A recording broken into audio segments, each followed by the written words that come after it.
আমাদের আরও অনেক রিলিফ আসতেছে, আসবে সারাদিন রাত আমরা এই রিলিফ আপনাদের দিতে থাকবো। ঠিক আছে, ইনশাল্লাহ কেউ অভুক্ত থাকবেন না। আমি নিশ্চয়তা দিচ্ছি আপনাদের, কেউ অভুক্ত থাকবেন না।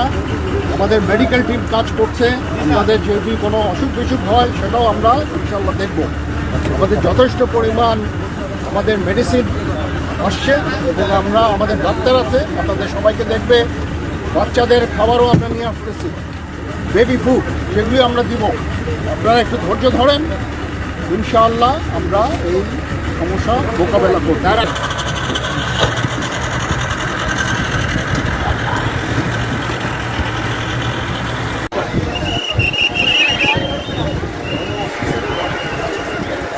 সেখান থেকে কিন্তু যারা বনাধিপত্য যারা ছিলেন তারা কিন্তু প্রত্যেকে চিকিৎসা পাচ্ছেন। এই বাচ্চা পরে